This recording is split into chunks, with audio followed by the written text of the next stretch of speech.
She knocked on my door just after 9, and I swear I felt it in my chest before I even stood up. It wasn't loud 3 soft taps, but something in the rhythm of it made me pause. I was sitting on the couch, half watching a rerun and half contemplating whether I should eat dinner or just finish the rest of the whiskey I'd poured. I don't get visitors. Not since the divorce. Not since I stopped pretending I wanted to make new friends in this building. But something about that knock pulled me to my feet. I opened the door and there she was, Meh, from 2B, barefoot. In sweatpants, a hoodie slightly slipping off one shoulder. No makeup, hair in a messy bun. She looked like someone who hadn't planned on being seen, which made it even more disarming that I couldn't stop looking. I'd noticed her before, always had.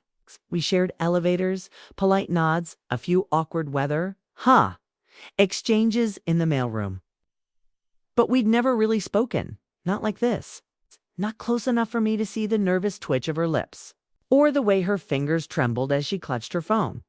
"Hey," she said, biting her lower lip.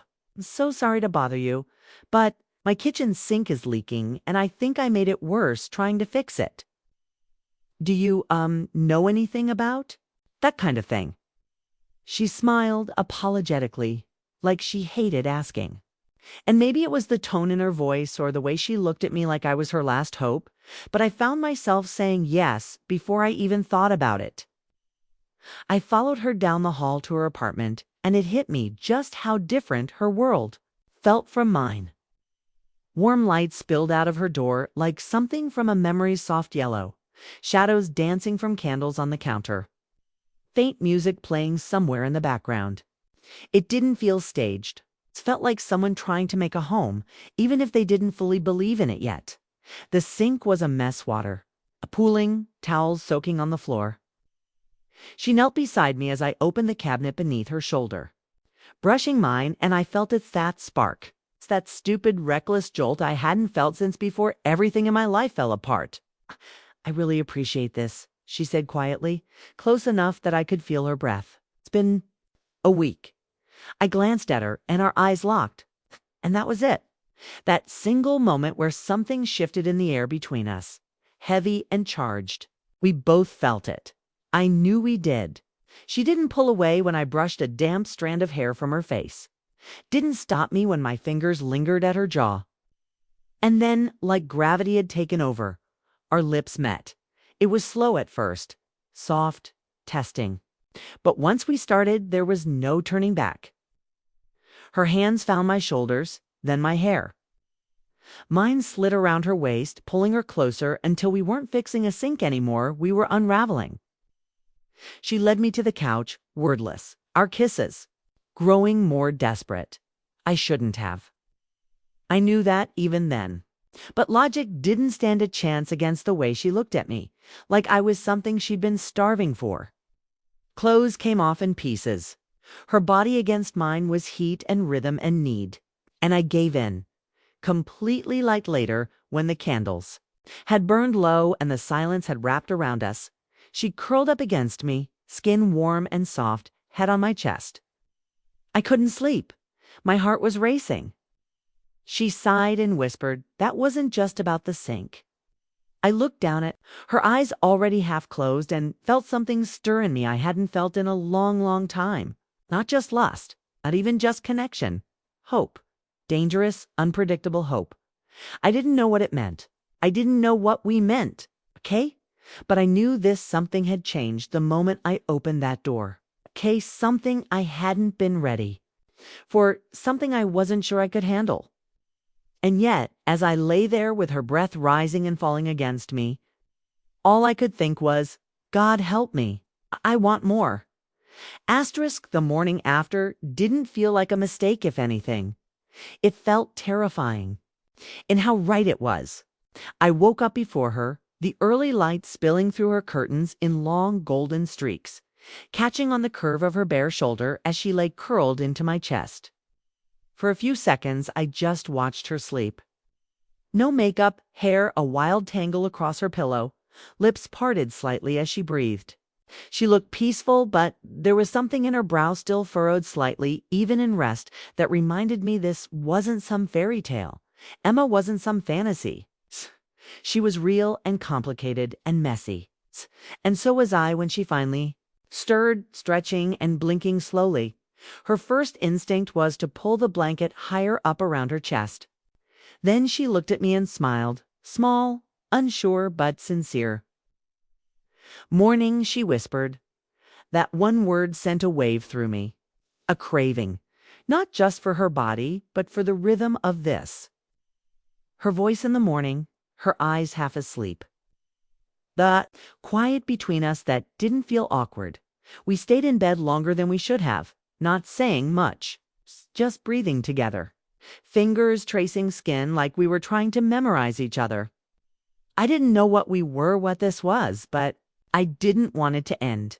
Eventually, I got up to make coffee, pulling on my shirt as I walked into her kitchen. The sink was still leaking, of course. I chuckled under my breath and grabbed a towel. A few minutes later, she joined me, dressed now, hair tied up, eyes still soft. We sat at the table, the silence comfortable, until she said, "So, do you usually make house calls for your neighbors?" I laughed. "Only the pretty ones." She smiled, but it didn't reach her eyes all the way. That was the first time I noticed Etha flicker. The way she pulled back just a little, like someone who'd gotten too close to fire before. Still, we kept seeing each other. That night turned into a weekend, then into weekday dinners, early morning coffee runs, shared takeout, and Netflix. Nights, it wasn't just sex. It was everything in between. She started leaving things at my place, her hoodie, a half-finished book, a toothbrush. I didn't mind. I wanted her there, but little cracks started showing. Small things at first. She'd get quiet when her phone buzzed, suddenly needing to take this and stepping into the hallway. I never pried. I didn't want to be that guy. But it got harder to ignore. Sometimes she'd seem far away, even when she was sitting right next to me. Her laugh didn't come as easily, and once I caught her staring out the window with this look that broke something in me like she was somewhere else entirely. I asked her once, carefully, "You okay?" She gave me that tight little smile and said, "Just tired. Work's been a lot." I nodded. But it didn't feel like the truth. Not really. Still, I let it go, because I'd been the guarded one before. I'd built walls around myself so high after my divorce that I didn't even remember how to climb out. And now, here was this woman, showing up at my door, letting me in little by little, and I told myself that was enough. One night, we'd made love and were tangled up in each other, sweaty and quiet and still catching our breath. She whispered, "I'm not good at this." I asked her what she meant. Letting someone see me. I always mess it up. I kissed her forehead and told her, "You're doing fine." I meant it. But I didn't know then how much she was holding back. Or maybe I did, and I just didn't want to admit it. Few days later, while she was in the shower, looked for a towel in the linen closet and accidentally knocked over a stack of books. One of them fell open at my feet, dog-eared pages worn in between the pages. There it was, an envelope. My name written on it in her handwriting. That alone was strange. We hadn't been together long enough for that kind of secrecy. I knew I shouldn't open it. I really did. But something in me needed to understand. Inside was a photo. A man I didn't recognize, smiling with his arm around her. The two of them in front of what looked like a cabin, leaves changing behind them. Her eyes in that picture, those were eyes that belonged to someone in love. My stomach dropped. Everything inside me coiled tight. I put the photo back, closed the envelope, and sat there for a long time, just staring at the floor. Was I a rebound? A distraction? Did she still love him? Was she just using me to forget him or worse, hoping to make him jealous? I wanted to ask her right then, but I didn't. I couldn't. Not while she was humming in the shower blissfully, unaware of the bomb that had just gone off inside my chest. I waited. I told myself I needed to give her a chance to explain. That there might be more to the story. But something had shifted. That tiny crack between us had split wider. I wasn't sure if we were strong enough to patch it back together. I couldn't shake the image of that photo for days. It followed me like a shadow, slipping into my mind when I least expected it. Emma's smile, the way she leaned into that man like she'd belonged there, like she'd been happy in a way. She hadn't been with me. I tried to pretend it didn't matter, tried to pretend I hadn't seen it. But every time we were together eating dinner on my couch, laughing over some dumb show, wrapped around each other in bed, felt it there sitting between us like a ghost. I kept waiting for the right moment to bring it up, but the words felt like knives in my mouth. I didn't want to break what we had.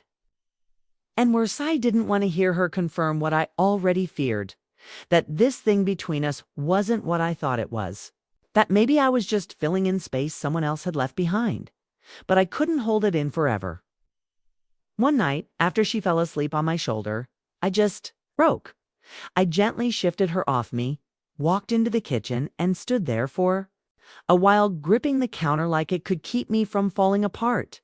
When she came in, rubbing her eyes, asking if everything was okay, I turned and said it quietly. I found the photo, the envelope, with my name on it. Her face drained of color so fast I thought she might faint. She didn't deny it. Didn't ask what I was talking about. She just stared at me like she was waiting to be hit. "That was my fiance," she said eventually. Her voice cracked around the word like it hurt to say. I didn't move, didn't say a thing. Just let the silence stretch, demanding something more. She sat down at the table, and I followed, unsure if I was ready to hear what came next. His name was Matt, she began, fingers fidgeting in her lap. We were together for 3 years, engaged for 6 months. He left me 2 weeks before the wedding, said he wasn't ready, said he didn't love me the way I thought he did. Eyes filled with tears, but she didn't cry. I kept that photo because I didn't know how to let go. I hated him for what he did, but I hated myself more for still missing him. I didn't know what to say. Part of me wanted to comfort her, wrap her in my arms and tell her none of it mattered. But the other part, the wounded, wary part, wondered why she hadn't told me sooner. Why she'd kept it hidden. "I wrote your name on the envelope because I was trying to move on," she whispered. I thought if I could give that piece of myself to someone new, it would mean I was finally letting go of him. She looked up at me then, eyes wide and glassy. "I didn't mean to hurt you," and I believed her. God help me, I did. Because I saw something in her that I hadn't fully seen before. Shame, yes, but also sincerity. A woman who was just as scared of being alone as I was, so I reached across the table and took her hand. "I get it," I said. "I really do." Because I did. I'd been left too betrayed. I knew what it was like to rebuild your life from nothing but broken promises. That night, we didn't make love. Just lay in bed, limbs tangled, hearts quieter, bodies close but heavy with emotion. I held her tighter than usual. She didn't speak. She didn't need to. But something had shifted between us. We tried to go back to normal takeout dinners, late-night shows, casual touches in public, but it felt like we were pretending. Like the honesty had cracked something fragile. She started pulling away in subtle ways, canceling plans, responding to texts with short, clipped replies. And then came the night everything changed. I was coming home late from work, tired and frustrated, and as I walked past her door, I glanced up. Her lights were on, her curtains slightly parted. And there in her kitchen was him. The man from the photo, Matt. He was standing close to her, hand on her face, thumb brushing her cheek as she cried. I stopped walking. My heart slammed so hard. I thought I might throw up. She didn't see me. Or maybe she did. I didn't know. Didn't care. I went inside my apartment and paced like a caged animal. A dozen thoughts tore through me, urge, heartbreak, disbelief. I wanted to burst in there, demand answers, wanted to throw something, break something. But mostly, I felt hollow. Like someone had scooped out my insides and left only the shell.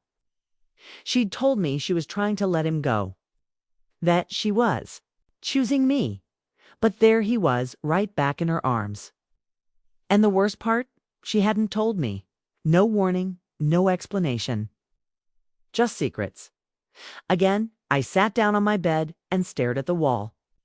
And for the first time since we'd started this thing, whatever, this was I realized I didn't know her at all. Not really. Not in the ways that mattered. She hadn't needed help fixing a sink that night. She'd needed someone to distract her, to hold her together while she fell apart inside. And maybe I was never the man she was reaching for, just the one who happened to be close enough when everything else shattered. I wanted to hate her. I really did. But all I felt was this dull, aching grief. The kind that comes when something beautiful dies before it ever had the chance to bloom. Asterisk. She showed up at my door 2 nights later, eyes red, hoodie soaked from the rain, standing there like she knew she had no right and came anyway. I'd rehearsed what I'd say if she ever did, how I'd keep the door shut, how I'd tell her. To go back to him, how I'd make it clear I wasn't the man who waited around for crumbs. But when I opened the door and saw her there, shivering, her lip trembling like she was holding back everything, the words fell out of me like broken glass. He was here, I said, barely able to look her in the eyes. I saw him. She nodded. I know. I should have slammed the door, should have told her it was too late, but I stepped aside and let her in. Maybe I was weak, or maybe I just wasn't ready to let go of the hope that, despite it all, this thing between us had been real. She stood in the middle of my apartment, dripping on the floor, silent. I didn't offer a towel, didn't offer comfort. I just waited, my chest tight with every second that passed. Finally, she said, he showed up out of nowhere. Said he'd been thinking about me. Said he made a mistake. Her voice was brittle, like she didn't believe her own words. And you let him in? I said quietly. Not a question. It's just a truth. I did, she whispered. I was confused. Didn't expect to feel anything. But seeing him again, she stopped, swallowing hard. Didn't feel the way I thought it would. I raised my eyebrows, unsure if I was supposed to feel relief or anger. And now what? You came here to tell me you made the wrong choice. That I'm your backup plan. Oh, she flinched.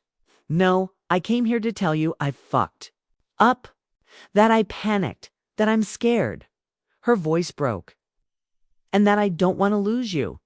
The silence after that was deafening. I could still smell her shampoo. Still remember how her skin tasted when I kissed the curve of her shoulder. But the trust, it's the fragile thread that had started to stitch us together.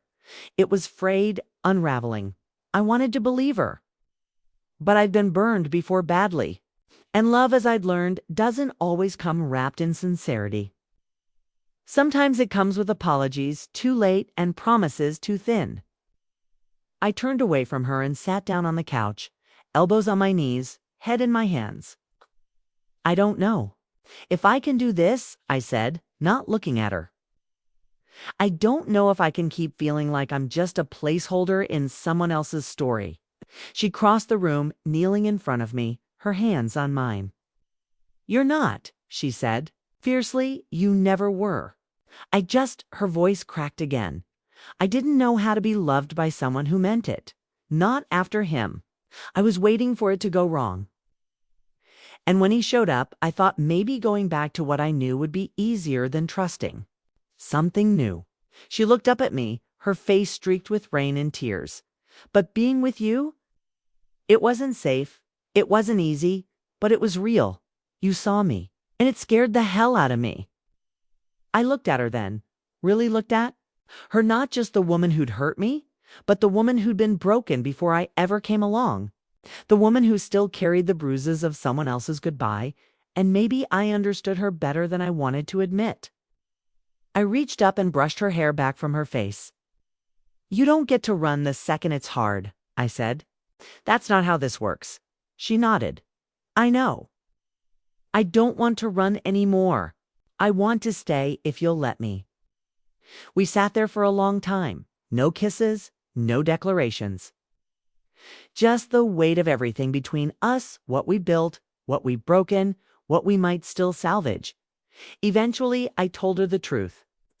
I'm scared too, I said, but I want to try. I don't know how it'll end. I just know I don't want to walk away without knowing what we could have been. So we tried. Again. Slower this time. We're honest. She told me when she was feeling scared, and I told her when I felt like backing away. We didn't pretend to be okay when we weren't. We fought, sometimes hard. But we also touched more gently, held each other longer. The sex became something deeper, something that wasn't just passion, but forgiveness. There were days when I still saw doubt in her eyes, and nights when I'd wake up afraid I was still just filling someone else's empty space. But each time she reached for me, and I kept choosing her. And then, one day, she brought me another envelope, same handwriting, my name on it. My stomach dropped, but she smiled and shook her head. It's not what you think. I opened it, and inside was a photo of us. Laughing on my couch, her legs tangled over mine, my hand in her hair. We weren't posing, didn't even know it had been taken. She said her friend snapped it when she visited one night. Said she'd printed it because it was the first time she looked at herself and saw hope again. I want to put it where the old one used to be, she said. Because this is the story I want to be in now. I didn't answer her with words. I just pulled her in and kissed her, slow and deep, like someone choosing to stay. Maybe love isn't about getting it right the first time. Maybe it's about showing up again after the storm, wiping the rain from each other's skin and saying, I still want you anyway.